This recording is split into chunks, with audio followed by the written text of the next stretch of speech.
Those who make peaceful revolution impossible will make violent revolution inevitable. Revolution. First, what is a revolution? Revolution is the solution, hey. The motive of a revolution. Well, now, The objective of a revolution. be televised. And the result of a revolution. And the methods used in a revolution. I know you know. Put my gun away. Never gonna put my gun away. Put my gun away. See them all, be better run away. This generation of Americans has already had enough, more than enough, of war and hate and oppression.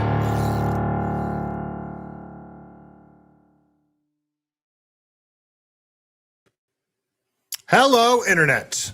How is everybody this fun, fantastic Thursday evening?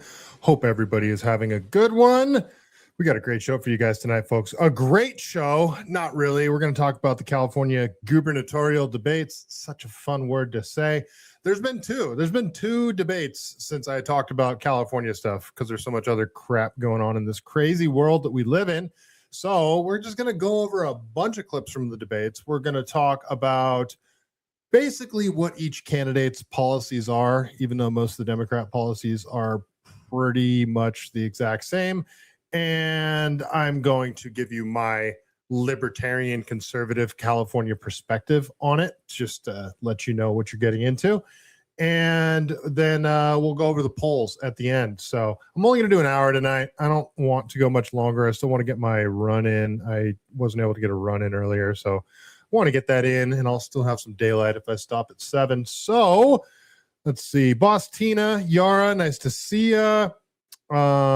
Man, I got the most astronomical quote for a gastroplexy and spay surgery for my dog Molly here. They are out like a rock because I took them on a walk earlier and it was a little warmer than they're used to. And they're seriously both just passed out back there. Can you see Scarlett? Look how cute Scarlett is. Look at her. Scarlett, what are you doing? You want to come say hi? No? Too much of a fat dog? All right. She's a little too fat right now to come say hi to you guys. All right. Before we get into any of this, do you guys remember Cal Worthington? If you guys grew up in California in the late 80s, early 90s, you guys should remember Cal Worthington. His commercials were everywhere. Do you remember the Go See Cal commercials? It was he ran a used car dealership, and it was like sort of a staple of my childhood. And there's something that I thought I was alone on that it turns out that I'm not. So I'm going to play this clip for you guys really quick, and you guys tell me if you heard the same thing that I heard when I was a kid, because I heard him say something very specific. This clip isn't the perfect one. There's other versions of it where it sounds much more like what I heard, but I'll just play the first few seconds. Tell me what you hear. Here's Cal Worthington and his dog Spot. Cal Worthington. Any model, any make, go see Cal. Give your pocketbook a break. Go see Cal. It's a giant supermart. Save a bundle. Play it smart. From the dealer with a heart. Go see Cal. Hey, you looking for a used car or a used truck? You better get out here to Giant Worthington Chevrolet where your friends are. A big, friendly, giant supermarket of cars and trucks, a multi-million-dollar inventory. I'm going to skip a little bit of this. 4 to 3/4 tank pickup, $495, just $69. $49.95, just $89 on sale. $49.95, $89 a month. We got a jillion of them. Boy, a big sale. Used cars, used trucks, special financing. Get on out here to Giant Worthington Chevrolet. The only way. Worthington Chevrolet, open till midnight every day. See you here. Here's Cal. Oh, he didn't do it at the end. Okay. Anyway, when you guys heard Go See Cal, apparently I wasn't the only kid that heard Pussy Cow growing up. And I was absolutely certain that in the commercial, they were saying pussy cow. So I'd walk around saying, pussy cow, pussy cow, pussy cow. And my mom would get super mad because I would do it in public places and it was embarrassing to her. And she would correct me and I would get viciously mad back. And I would scream at the top of my lungs, like angry, not playfully, it's pussy cow. And she was incredibly embarrassed. And it was like a staple of my childhood. And my sister still makes fun of me for it till this day. Well, it turns out I'm not the only kid that heard pussy cow. They were saying pussy cow the whole time, and I'm convinced that that was subliminal messaging. They were saying pussy cow, and I just wanted to hear you guys say, I just wanted to get your feedback on it because I'm certain that he was saying pussy cow. So I apologize. It's California related, so I could at least talk about it. That's enough of Cal Worthington. So now that we're done talking about pussy cows, we'll go and we'll talk about Katie Porter. Wait a minute. Kind of the same thing. Okay, so let's go to Katie Porter, and we're going to go over a bunch of different clips from the debates, and I'm going to give you my 2 cents. And I'm realizing that, like, I watched some of this debate live, and there wasn't a lot of people streaming it live, and I don't have TV, so I just was at the mercy of whoever was streaming it live, giving their commentary. And I was watching this dude that was like a leftist commentary guy. He was younger black kid, and when they started talking about the high-speed rail stuff, he was like, man, I can't believe this. Who wouldn't want a high-speed rail? This is insane. Who wouldn't want a high-speed rail? And that's the angle that he's coming at the people that want the high-speed rail funding shut down. And that's not the reason. Most people in California, if we had a California high-speed rail that went from San Francisco to Los Angeles, it cost $11 billion to build, and it was done in 2020, like it was sold to us, I think most of us would be stoked with it. That's great. We've got a high-speed rail from San Francisco to LA. It's done. It's been in service for 6 years now. That's how long ago this thing was supposed to be done. The whole stretch. Instead, at the cost of, I think it'll be around $40 billion by the time it's done in like 2035. It'll be a stretch between Merced and Bakersfield, where no one wants to go. And it's going to cost 3 times the amount that they promised it would. It's going to be 15 years over deadline. And I will be shocked if we ever get a California high-speed rail from San Francisco to LA, just because we're incapable of building things in California. And we didn't let the private market do this thing. They hadn't even secured like land right-of-ways before they started this project. So the whole thing's a nightmare. So like, I always think that people have like thought the perspective through that I'm coming from. And like, maybe I think it's kind of like when I know something and then like somebody else doesn't know something, I just like assume everybody knows what I know because I'm dumb. I'm not like that highly intelligent or like super informed or anything like that. So I just assume people know what I know. And I find out people like aren't like, they're not familiar with like a libertarian free market sort of perspective on things. And I need to keep that into consideration before I just start ripping people apart and calling them retards for not, thinking the way I do. So I'm going to try and take that approach tonight. If there's any Democrats watching, I'm going to be nice, but I'm going to tell you why I feel the way I do about illegal immigration, funding for healthcare for illegal immigrants, ballot harvesting, voter ID, multiple weeks to count the votes, all these different things, all these different California policies, crime, homelessness, homeless industrial complex, sanitariums, sanctuary state policies, all these things. I think there needs to be a broader conversation on all of these topics, and Democrats need to actually have a open conversation with conservatives and libertarians because shit's out of control in California. And I think a lot of even Democrats and moderate Democrats and independents are sort of looking for answers. And anyway, that's enough of rambling for me. Let's listen to Katie Porter. This is a quick 34-second clip of her. I pulled these all up. I put them in order. I don't even know what she's talking about here. Let's listen.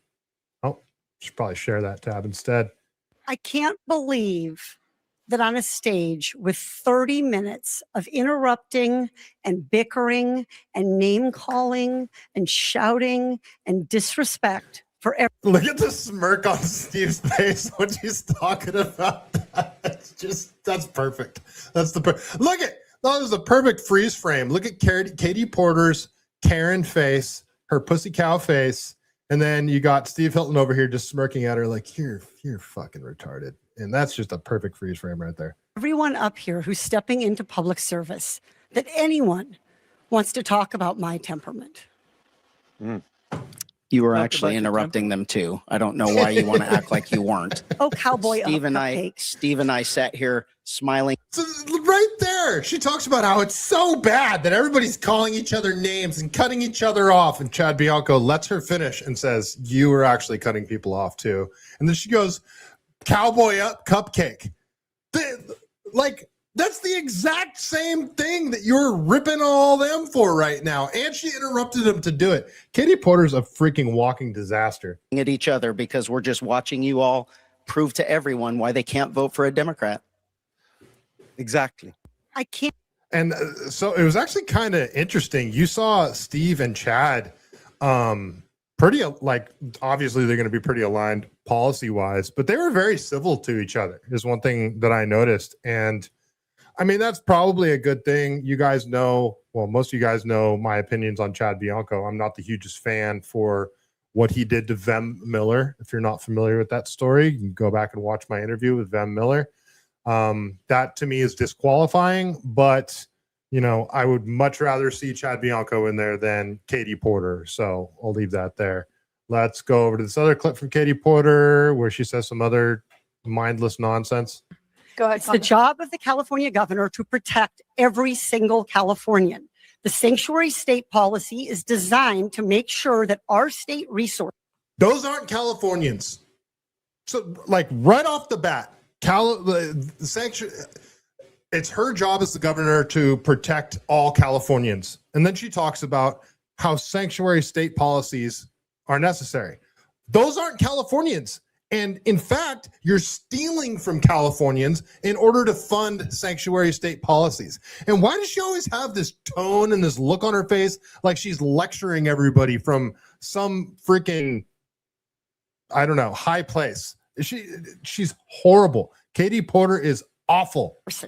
The taxpayer dollars, the public servants that we have are focusing on doing their jobs, which is not cooperating with the federal immigration authorities.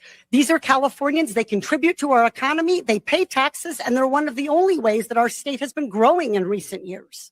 They are not Californians. And the reason, and on top of that, she points out that, yes, middle-class Californians that can no longer make it here are fleeing by the hundreds, the thousands, the tens of thousands.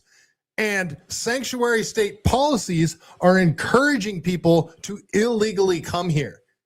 And this is your argument to keep funding these programs, that you're displacing middle-class Californians that are born and raised here and essentially replacing them with illegal immigrants so you can give them free health care? You're out of your fucking mind, Katie Porter. Go ahead. I can't stand this bitch. Oh, this is going to be so triggering. This whole episode is going to be so triggering to me. All right, let's watch another clip. I don't know if this is Katie Porter. It's probably some other insane California Democrat that's going to make me lose my shit. Okay, we'll keep going. Mr. Hilton, go ahead. It's not Donald Trump who's given us gas prices $2 higher than the rest of the country. It's Democrat policies, which Antonia and all the Democrats here support. It's not Donald Trump that's given us the highest housing costs in the country. It's Democrat policies that all these Democrats support. Donald Trump is the president in all the other states of America where the cost of living is way lower than in California. Obviously, it is way past time for change in California, and endlessly going on about Donald Trump doesn't serve the needs of the struggling families and small businesses. Can you say whether or not? So this is one of the most frustrating things that's going on right now with California gas prices specifically. Obviously, prices nationwide have gone up. Prices worldwide have gone up ever since the start of the Iran war. That's obvious. So yes, Donald Trump has made gas prices more expensive everywhere. The problem is everybody already knows that California has higher gas prices than the rest of the country by $1.50 to $2 a gallon, depending on which state you're comparing it to. And those are specifically because the special blends that are here, the extra taxes and regulations on actual refineries, the per gallon gas tax at the pump, and the fact that refineries are shutting down because they can no longer make it here. California gas was already expensive, more expensive than the rest of the country before this war started. And this war made it even more expensive in California and the rest of the country. The freaking most annoying thing about this is If you point out that Donald Trump has made gas prices more expensive, you get attacked by a bunch of magatards. If you point out that California gas prices are insanely expensive compared to the rest of the nation, you get attacked by a bunch of libtards. And there's no nuance whatsoever. You can't say that, yes, California gas prices were already high and this war in Iran made them higher. Like, nobody seems to have that point of view. And I don't understand why. It's so obvious. It's completely obvious, but you get attacked from both sides if you say that, yeah, Trump and Gavin are both fucking us at the gas pump. This episode's good. A good thing I'm not monetized, because this episode would get demonetized if I was, for all the cursing and the retard drops. Okay, let's keep going. More triggering bullshit. This one is Antonio Villagorosa. Okay, let's see what he has to say. Oh, I should share. Here we go. All right, Antonio. If an undocumented worker killed somebody, he should go to jail. He should be prosecuted. It's too late, don't you think? Perfect response. If people always want to say that, oh, undocumented people, illegal immigrants, commit crime at a lower rate than citizens do. Okay, that's fine. If they weren't here, that crime would have never been committed, and they're not supposed to be here. It's that simple. And there's a bunch of open borders libertarians who I'm constantly feuding with. And first of all, California is a welfare state. If you have a huge welfare safety net, like if you want to have the open borders conversation, there are some arguments for it, which I don't agree with, but there's actually some arguments for open borders. But those arguments are all null and void when you have a welfare state. If you had Ancapistan, where everything is free market, police are privatized, there's literally little to no government, then there's an argument that can be made for allowing people's free movement across non-existing borders. But then you don't have a nation, you don't have states, you don't have any of that. So I am not an open borders libertarian, but Chad Bianco's response is perfect there. That, of course, an illegal immigrant should go to jail if he committed a murder. He shouldn't have been here to commit that murder. That's it. How about the 3 DUIs before that? Finish? No. Or do you want to be the bully that you always are? No, you know, you're an oath keeper. We all know that.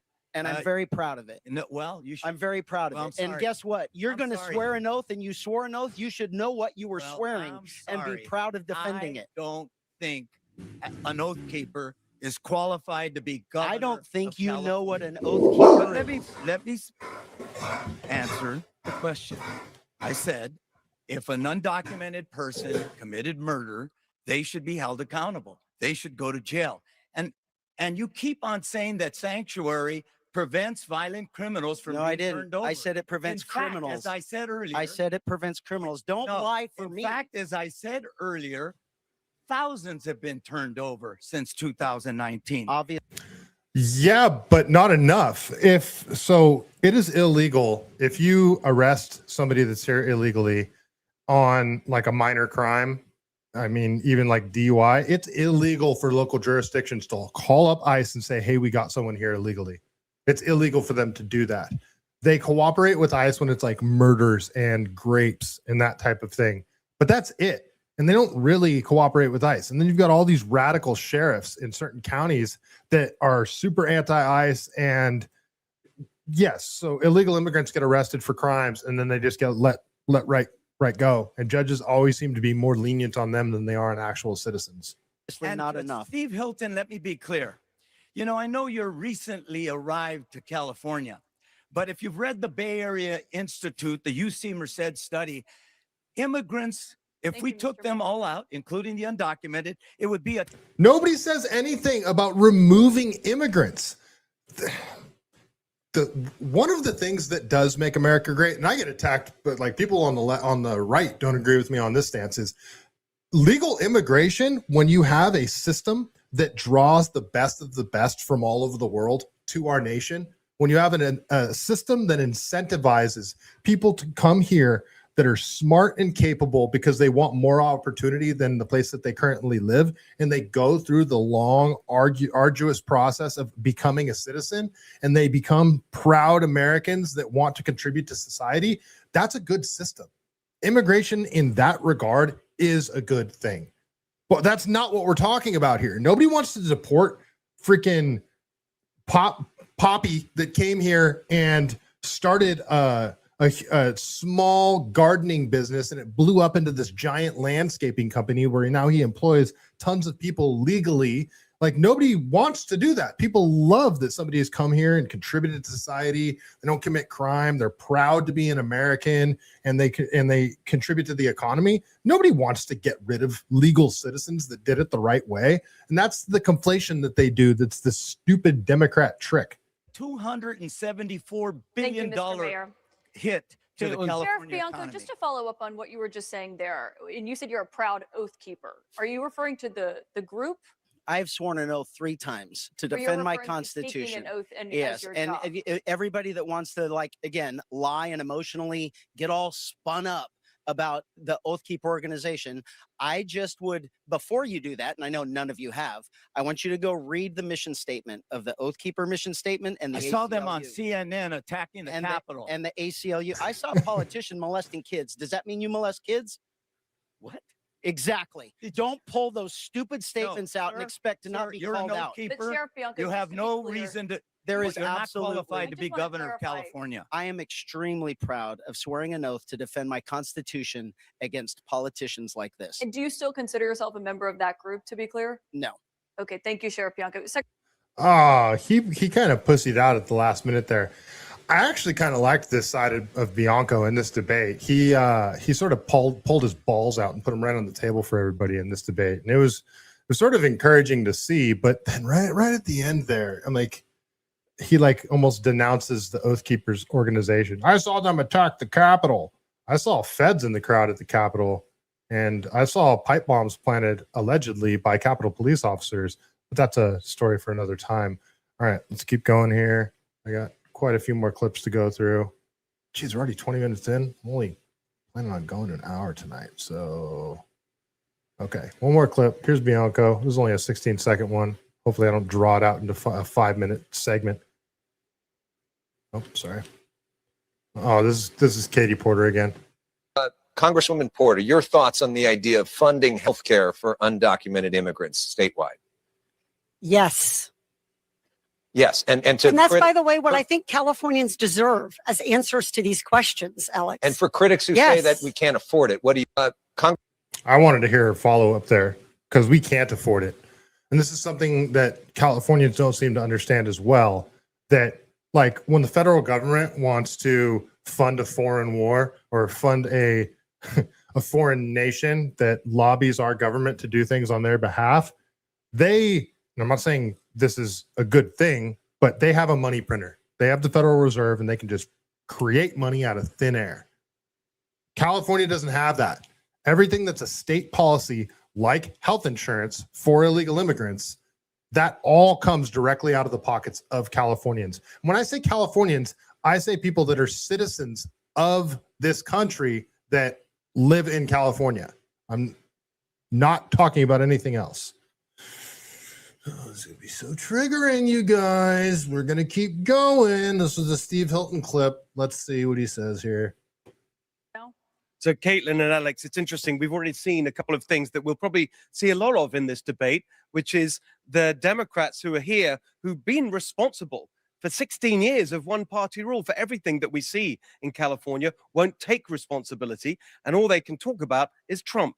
Look, I was asked how I'm preparing for this debate the other day, and my answer was the meetings, the thousands of people that have come to our events the last year in California. I've traveled to every part of the state. I've seen the struggle and the stories, and that is my struggle and my stories. My parents were immigrants. The California dream is my dream, and I want that for every single one of you watching out there. Mr. We Hilton, can get it back. You heard Mayor Mahan invoke MAGA values in his answer there.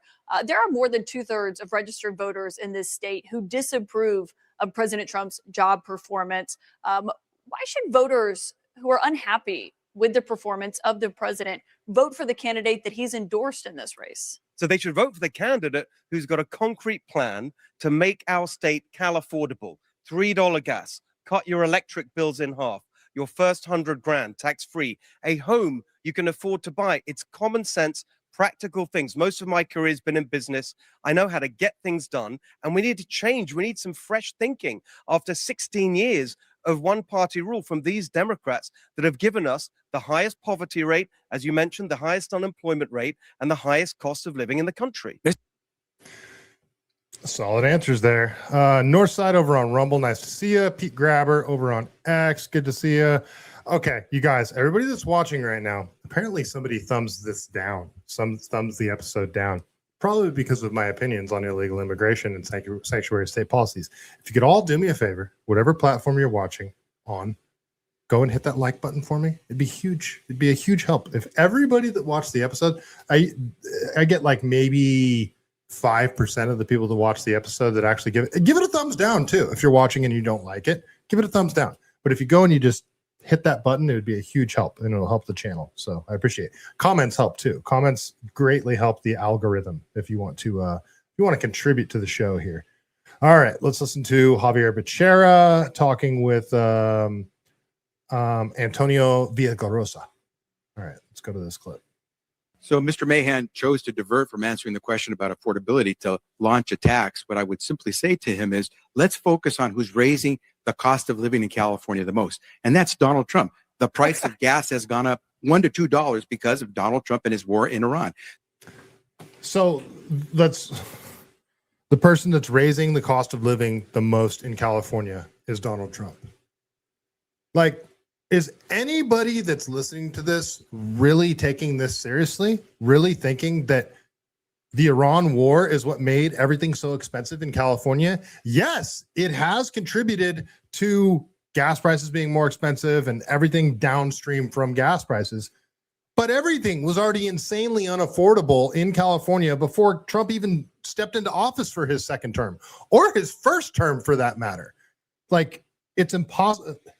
Older millennials and Gen Z kids that are entering the workforce now have like zero hope of owning a home in California. You have to make, if you're a couple, you have to make like $250,000 total to own a townhome or like a small entry level home.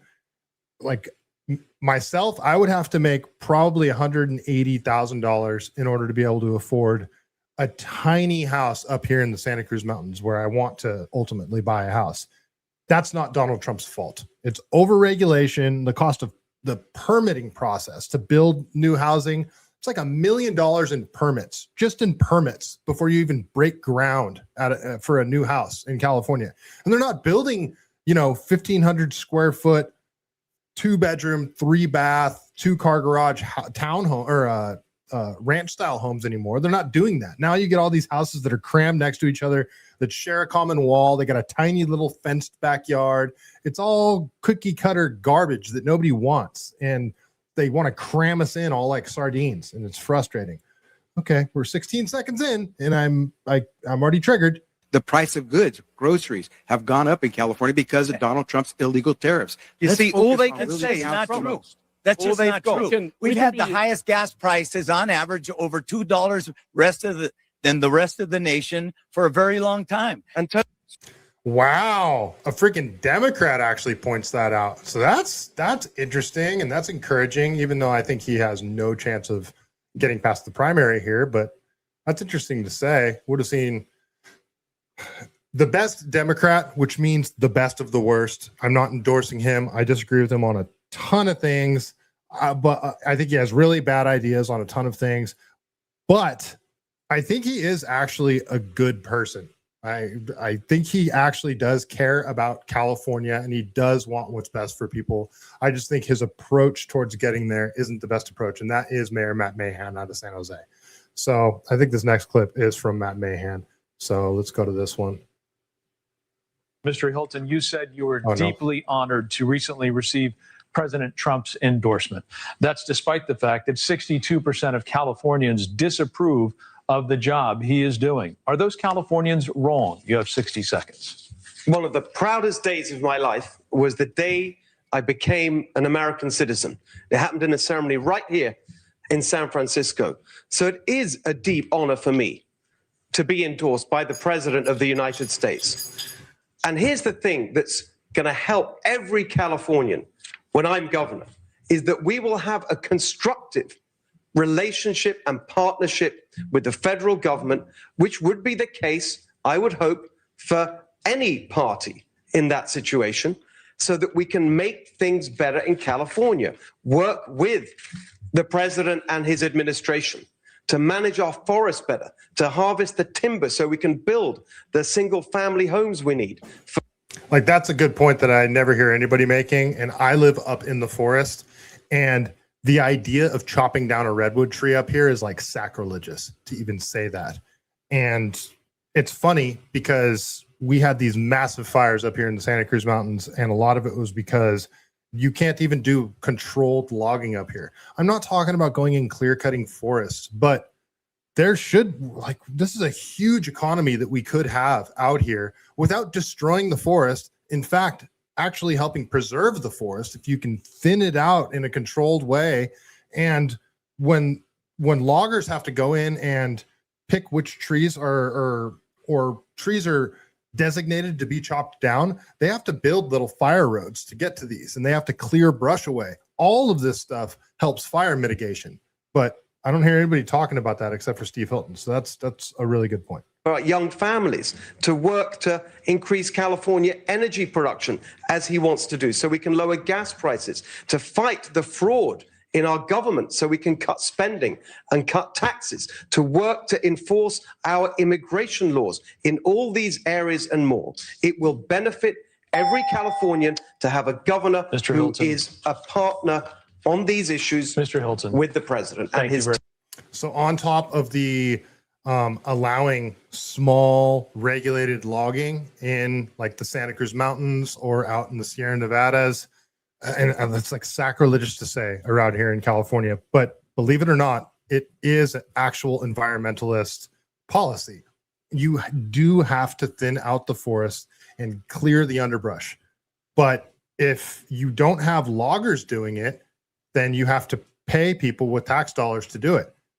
If you allow some logging, they're going to do a lot of it for free, and you're helping the economy at the same time. That's the free market at work. That's how the free market could actually help fire mitigation in California. We'll keep going here. Bob Tiergarden, nice to say. Don't you dare say it's going to be Katie Porter. I will shit. I will literally shit everywhere if it's Katie Porter. All right. I think we're almost through these clips. So we'll, this is Chad Bianco talking about Democrats. Let's go to this one. Mr. Bianco, you have said you want the total elimination of the gas tax. How would we fund roads and bridges? You have 6. Go! I'm so triggered already, and Chad hasn't even started talking. You want to get rid of the gas tax? How would we fund roads and bridges? I don't know. How about with bridge tolls and fast track lane that they already charge us to drive in the fast track lane, and our car registrations? I guess we didn't have roads and bridges before the California gas tax. Like, there's so much loaded in that question that's just absolute retardation. It is freaking triggering me and drives me insane. 60 seconds. So funding roads and bridges is a fundamental responsibility of government. We need to get rid of the rest of all the waste, fraud, and the abuse of the rest of government, which all of the Democrat policies over the last 20 years, 30 years have created. Yes, but I wish he would bring up, like, oh, did we not have roads and bridges before the gas tax? And don't they charge $11 every time you go over one of the 7 Bay bridges in the Bay Area alone? Do we not have the highest car registration prices in the country? Do we not charge for fast track devices so you can use the carpool lane? Like, all of this stuff already exists, and it's just a way to extract more money out of the California taxpayer. But isn't that what's supposed to pay for roads and bridges? Not this gas tax? We only have the highest gas price in the country because of Democrat policies that are absolutely destroying the oil industry, the automobile industry, and forcing those prices up, forcing our refineries out of the state, forcing our oil companies from drilling in our state. When you send oil, make it into gasoline and send it across state lines, and it miraculously becomes $2 cheaper, you know that your state is the problem. It is Democrat policies for the last 20, 30 years that are driving the cost of not only gasoline, but the cost of living in California up. We have the highest cost of living in the country because we have had one party, Democrat progressive rule for decades that is destroying the state. Mr. Bianco, let me ask clarification one more time. How would we fund roads and bridges if you eliminate the gas tax? You have 15 seconds. Here's another We chance. eliminate all of the waste, the fraud, and the abuse that's going on where our money is being spent now. He could have answered it so simply. He could have just said, how did we fund it before? You're asking me, how are we going to fund roads and bridges without the gas tax? The gas tax has only been around for what, a decade, 15 years? I don't know. But did California not have roads and bridges before the gas tax? Am I living in bizarro world? Like, how is that not just an immediate answer that came out of his mouth? I feel like he totally dropped the ball on this one. He had a great opportunity to point this out. The number one responsibility of government is public safety. Number two is infrastructure. And if you look at where California spends its money, infrastructure is way down the line. Don't say that the gas tax is funding our roads because we have the worst roads in the entire country. That was a good point, but it should have been coupled with how did we fund them before? So missed opportunity there by Bianco, if you ask me, but let's keep going. This is, oh yeah. So this is actually my clip that I cut out here. So Javier Becerra, a lot of these people aren't serious people. And tell me if you catch what he says here. Mr. Mahan, thank you. Frank. Mr. Becerra, you have said you don't support suspending the gas tax. Why? You have 60 seconds. Frank, we need to make sure our roads, our highways, the potholes, we take care of business because every day people get in their cars, they take transit, they need to get to work, they need to come home. The last thing they need to see is an infrastructure for roads and transportation that doesn't work. I remember when my parents would tell me the stories of when they came with $12 in their pocket. They had to make a life here. They needed to make sure California could work for them. Let's make sure Donald Trump is not starting reckless wars to keep the prices of gasoline down. By up to $2 a gallon, we can reduce the price. If that war in Iraq that Donald Trump started. That war where? Where did Donald Trump start a war? To $2 a gallon, we can reduce the price. If that war in Iraq that Donald Trump started. One more time. Where did Donald Trump start a war? War in Iraq that Donald Trump started would go away. You guys, I'm not the greatest of geography, but is Iraq and Iran the same place? I could just be missing it. Parents looked at things like this and said, hey, help me make a living here in California. That's why they were able to, at the end of the day, send my three sisters and I to college, buy a house, make it so that they could retire here in California. We need to bring down those prices, but we have to do it the right way. I'll make sure as governor, I tackle these crises because I've been through these crises before and had to handle them. We need someone with experience, someone who doesn't need on-the-job training the moment they get into the governor's office. So short answer, why do you support keeping the California gas tax? Because it's Donald Trump's fault that California gas prices are high, and we need more of the same Democrat policies that have made everything expensive in California. That's why we need the California gas tax, because it's Donald Trump's fault. And Democrat policies don't make things more expensive, apparently, is his response. Okay, this is like a compilation of clips. And it's like 3 minutes, 40 seconds long. And this one's, I hope I don't draw this out too much, but yeah, let's get through this one. See how long it takes me to get triggered.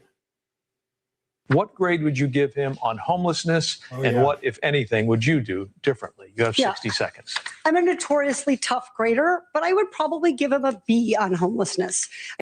Oh, Gavin Newsom gets a B. Remember his 10-year plan to end homelessness that he talked about when he was the mayor of San Francisco? What, 18 years ago now? His 10-year plan to end homelessness, and homelessness has skyrocketed because the solutions that they come up with is, I know, let's give them all fentanyl needles and crack pipes. That'll help the situation. And while we're at it, let's have taxpayer money pay for it. And on top of that, the way that we're going to facilitate the handing out of these crack pipes and fentanyl needles is we're going to have all these private non-governmental organizations create companies where they pay their CEOs 6 or 7 figure salaries, where their job is to end homelessness, but their taxpayer-funded revenue depends on that homelessness problem existing, which is a complete conflict of interest. So that's how we'll solve homelessness. Homeless NGOs, free crack pipes and fentanyl needles for everybody, and just let them shit and piss everywhere. Oh yeah, on top of that, let's decriminalize theft under $950 and allow them to steal merchandise from stores and then go sell it at midnight flea markets on the city streets. That's how we end homelessness. So I'm going to give Gavin Newsom a B for all the things that he's implemented. I hate you, Katie Porter. Hate is a very strong word, but look at that face. How could you not hate that face? I don't think this has been an easy problem to solve. I'd love to be in your class, Katie, if you get a B for what Gavin Newsom's done on homelessness. My goodness. On effort, I would give him an A.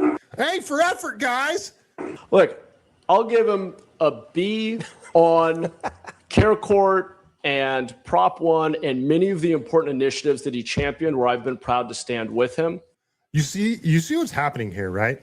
Gavin Newsom is like a mob leader when it comes to California. It really is. Like him and Rob Bonta, they're like the mob.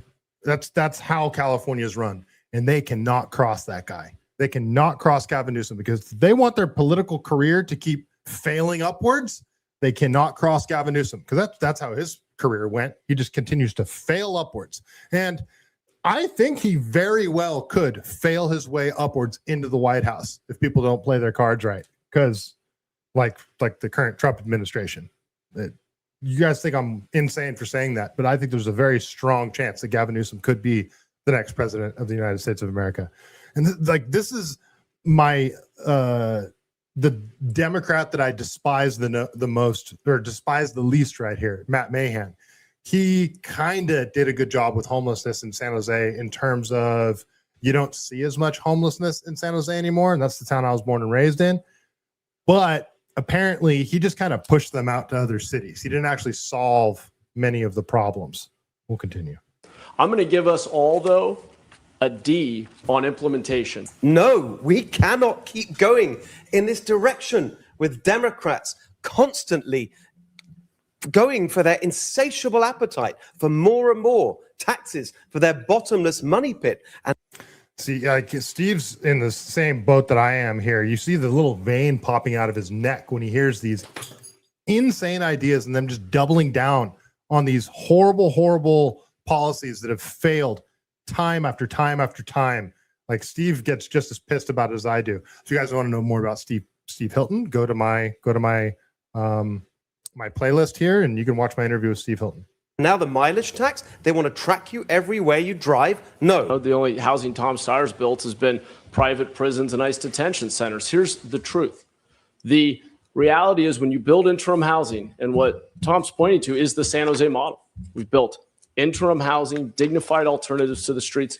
70, 80% of people have been willing to come indoors. Mr. Bianco, you have said you want the total elimination of the gas tax. How would we fund roads and bridges? You have 60 seconds. All right, we've already heard this. Funding roads and bridges is fundamentally destroying the oil industry, the automobile industry. Know what it's like to try and run a business. The costs that are being imposed on our businesses and on workers in California is just too much. And one way or another, all the Democrats here are part of this system that obviously isn't working. And again, Tom, wait, no, Mr. Steve, Hilton, let me finish. Mr. Hilton. I've said one person putting more money into the system. Mr. Hilton, if you guys are both talking. I'm the only candidate on this stage who is called. Oh, by the way, the last debates, because this is actually from the debates back in April, the debates that happened like 2 or 3 nights ago. You heard I am the only candidate on this stage from every single candidate up there like 20 times. And it was super frustrating. I'm the only candidate on this stage that won't bend you over and freaking, yeah. Called for suspending the gas tax and reforming it so it no longer is the most regressive tax in California that's putting an undue burden on working families like the one I grew up in. Look, I'm in this race because we deserve better answers. We deserve better answers than we've been getting from the other candidates on this stage. We don't need a billionaire who made his money in private prisons and oil and gas that he's now supposedly against, or Trump's handpicked candidate or a DC insider who the Sacramento establishment is now rallying around. Should language proficiency for truckers be strictly enforced, even if it means that some of them will probably lose their jobs? 100% it should be enforced. If you can't communicate with other truck drivers, the people that you're delivering goods to, and you can't read the road signs, or if you have to communicate with somebody at a weigh station, a toll booth, CHP, if you get pulled over, yes, you should absolutely have to speak English, and you should have to be an American citizen to be a truck driver in California, or in the United States, and in California, obviously. Bob Tiergarten, yeah, man, I interviewed Steve Hilton, bro. Go check out the interview. It's a good one. 60 seconds. Look, I agree with what was said, which is we don't know the context of this stop. But what I can say is this: racial profiling is illegal. It is completely ridiculous that we have people driving on our roads who can't understand road signs and can't speak English. So, yes, of course, and I've discussed this with my friend Sean Duffy, the Transportation Secretary, we will not be issuing commercial driver licenses when I'm governor to people who are illegally here and who don't speak English. Is California ready for its first woman governor?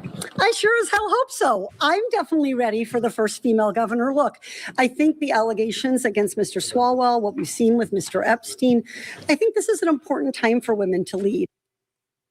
You guys see Molly? Look how cute my dog is. You see her? Look how giant she is.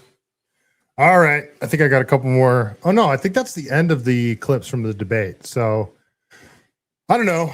Who do you guys think? You'd have to go watch both the debates, but who do you guys think came out on top? I actually think with these last debates, the person that looked the best was Chad Bianco. You know that I'm voting for Steve Hilton. Steve Hilton's my guy. There's this huge, like, you're a bad person thing going on if you're voting for Steve Hilton or if you're voting for Chad Bianco. Look, I don't care. I care who you're voting for, but I'm not going to tell you who you should vote for. I'm telling you that I'm voting for Steve Hilton. I think he has the best ideas, and he seems the most trustworthy of between Chad Bianco and Steve Hilton. Again, because of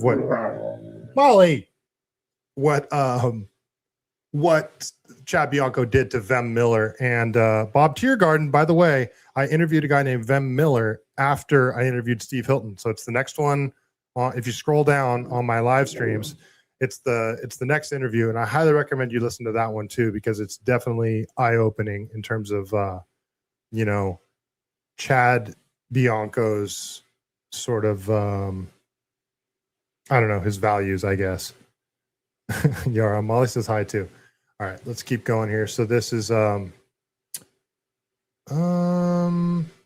it's a 5-minute clip. Do I have time to play it? Yeah, I got time. So this is a thing going on with Javier Becerra.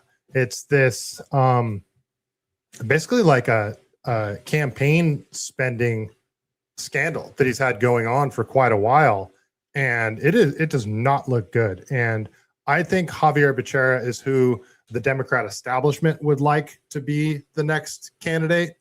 I think Matt Mahan is who the Democrat tech people want to be candidate, but Javier Becerra seems to be who the Democrat establishment is pulling for, even though they haven't officially endorsed a candidate. So yeah, let's talk about this a little bit, because this is a pretty big scandal with Javier Becerra's whole campaign. Well, there are some questions tonight surrounding Democratic candidate for governor Javier Becerra. A political firm with close ties to the people accused of stealing money from his campaign account is now running a campaign to support him. KCRA3's political director Ashley Zavala joins us now to explain what's going on. Edie and Golston, federal prosecutors have said a business called The Collaborative was part of the scheme ran by Dana Williamson and Greg Campbell used to steal $250,000 from one of Javier Becerra's campaign accounts. Williamson was Becerra's advisor and former campaign manager. Her case is still ongoing, and she's in talks for a possible plea deal. Campbell was a Sacramento lobbyist and consultant who has already pleaded guilty in this case. A powerful political firm called Bear Star was associated with the two at the time of the alleged crime and were members of the collaborative. Bear Star has not been implicated in this case, but tonight we're learning Bear Star is now running a new campaign to support Javier Becerra's run for governor, a situation that's raising more questions about this case. Ms. Williamson, do you have anything to say to Javier Becerra right now? Nearly 6 months since Javier Becerra's former campaign manager was accused of stealing his money, the business she allegedly used to do it is in the process of shutting down. Federal prosecutors say Dana Williamson and Sacramento lobbyist Greg Campbell used their LLC, the Collaborative, to help funnel nearly $250,000 from Javier Becerra's campaign funds to the personal bank account of his longtime chief of staff, Sean McCluskey. Court records say McCluskey was taking a pay cut to follow Becerra from California to Washington, D.C. to work in the Biden administration. And if you ask me, there's no way Becerra didn't know what was going on here and he's playing dumb. There's no way he wasn't aware of what was happening. But that's just my personal opinion. McCluskey pleaded guilty in the case. In my sit-down conversation with Becerra earlier this month, he said he was truly misled and thought he was paying for account management. That didn't raise any flags for you, those payments? So we were paying for management of a dormant account, making sure that no laws were violated. Because I was Secretary of Health and Human Services, a cabinet member, I had to distance myself from anything that looked political or campaign related. An attorney for the Collaborative's manager, Jim DeBoo, told us in a statement, quote, "The Collaborative is non-operative, inactive, and is in the process of being dissolved. It has no material assets, no business activities, no revenue, nor will it. The only item remaining for the final dissolution is to file a certificate of cancellation." The Collaborative was an alliance of political consultants, including Bear Star Strategies. The homepage of the Collaborative's website featured this proverb: "Call one wolf, you invite the pack." Bear Star was not part of the pack of people indicted for the federal crimes, and a spokesman told KCRA3 on Thursday Bear Star has had no involvement, interest, or stake in the Collaborative since 2022. But they were still listed on the website when Williamson was indicted in November. This week, Bear Star launched a new independent expenditure campaign to support Becerra in his bid for governor. I'm sorry, what? Like, how could you have them basically running your campaign after this scandal? That's insane. We're asking experts if the optics of this are problematic. And the fact is that this Dana Williamson individual is part of Bear Stars and their Collaborative. It should tell voters across the state that something stinks. Mike Trujillo is a Democratic strategist based in Los Angeles. With Bear Star running this IE, does it make Javier's claim that he's a victim in this harder to believe for the public? It should. The answer is yes. It should remind people, though, that, this scandal is not completely resolved. Republican strategist Rob Stutzman used to lead the communications team for former Governor Arnold Schwarzenegger. There is this specter of these unknowns that swirl around Javier Becerra, whether he did anything wrong or not. He just can't escape it. And now when the same consultants that are tangential to all this, not directly involved, no evidence of that, but tangentially involved, were in business with the people that were involved, it's going to be hard to kind of get away from the questions. At the very least, this demonstrates extremely poor decision-making on Becerra's part here. Juan Rivas, thanks for joining. Appreciate it. Star is seen as a political consulting powerhouse in California with clients and successful campaigns that include Governors Gavin Newsom, Jerry Brown, former Attorney General Kamala Harris, and U.S. Senator Alex Padilla. Bear Star has already tried to back several possible candidates for governor, including Lieutenant Governor Eleni Kounalakis, who dropped out of the race last year. They also backed Eric Swalwell before he ended his candidacy amid sexual assault allegations. It could look weird to voters or people on the outside looking into this. It's a good reminder that there are only so many, large and effective political consulting operations. We reached out to Javier Becerra for comment, specifically asking if he has concerns about the optics here, but we have yet to hear back from him. To be clear, Bear Star is not running Becerra's official campaign, but a separate campaign in support of him. It's called Working Families for Healthy Communities Supporting Becerra for Governor 2026. So that's probably how Becerra figured this was okay. I can't have them attached to my official campaign, but let's have them run a side campaign in parallel with ours. This is what's known as an independent expenditure campaign, i.e. for short. They raise money, they can buy ads, spend as much money as they want, but by law, they are not allowed to work with the candidate directly. But still, people see these names and, you know, you can understand the questions for sure. It's a small world. Yes. Okay, so you mentioned Dana Williamson, and they were talking about a plea deal. Any update there? Yeah, we checked in today with court records. No update yet on those negotiations. Her next court date to discuss this is set for May 14th. That's less than 3 weeks out from primary election day for this governor's race. We'll wait and see if Becerra wants to say something. We got that debate coming up next week, too. Here we are. All right. Thanks, Ash. All right. I got one last thing to go through. It's not a clip, but this will be the last thing I say. So Juan Rivas over on YouTube, I wonder how many left-wing NGOs are paid using California tax dollars. When it comes to the homeless industrial complex NGOs, all of them. None of them are privately funded. Like the only privately funded, I don't even know if it's an NGO that I can think of, is the one run by my friend Keith McHenry out here in Santa Cruz called Food Not Bombs.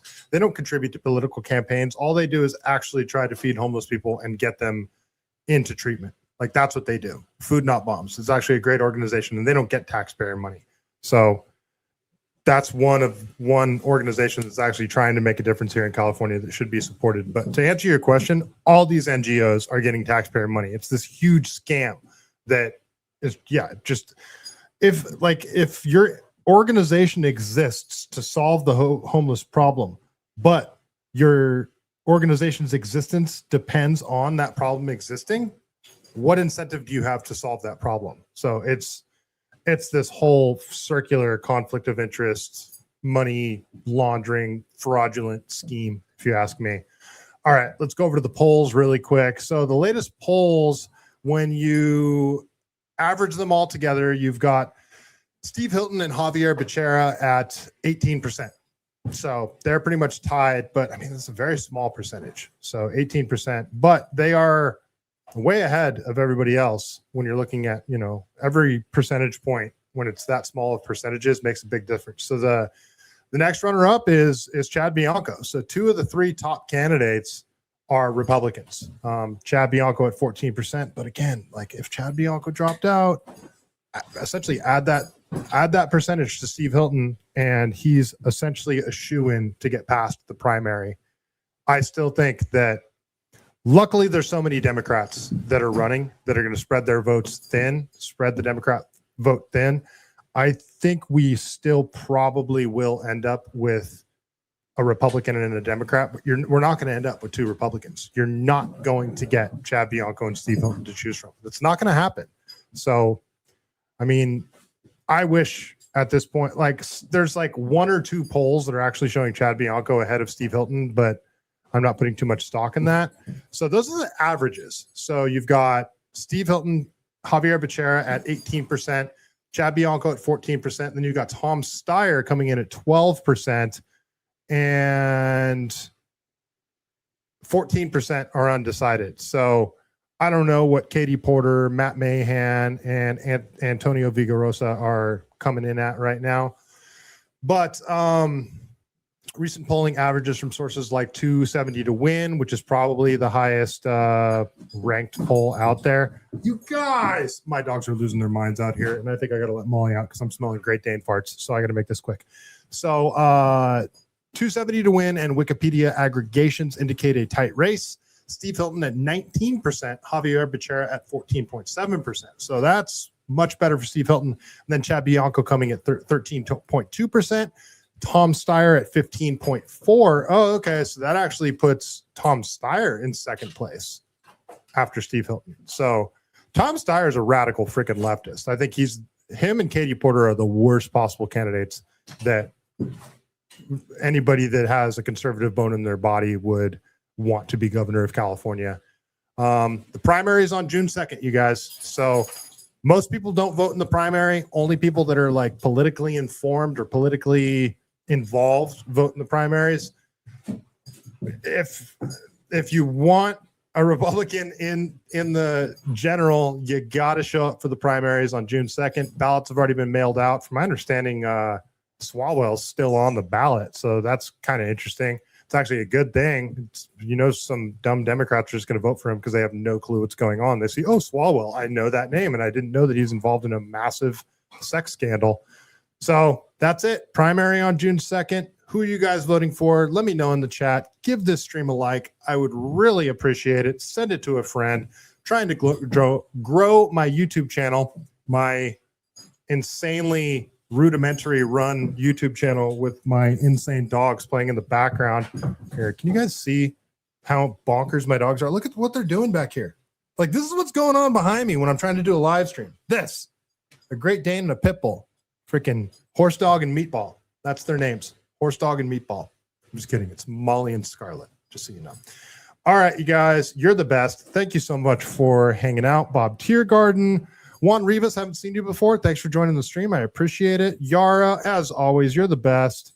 Who else we got in here? Pete Grabber, you are the man. I appreciate you over there on X. Northside, always good to see you. Thanks for pointing out that somebody thumbed it down. Hey man, it happens. People don't like me sometimes. Boss Tina, you're the best. I don't know what that emoji means. Hope you're still here. All right, again, please give this stream a like, and I will see you on the next one. But before we get out of here, you know the rules. I got to read a Chuck Norris joke from the greatest book ever written, The Truth About Chuck Norris. This is the sequel to that book, Chuck Norris Cannot Be Stopped. You know the rules. I open the book, my eyes go to a joke, and I read it. Sometimes it's good, sometimes it's not. Chuck Norris, joke of the evening. When people say God bless America, they're really saying God bless Chuck Norris, because due to a 1952 decree by Congress, the term Chuck Norris and America are interchangeable. And on that note, stay CaliBased.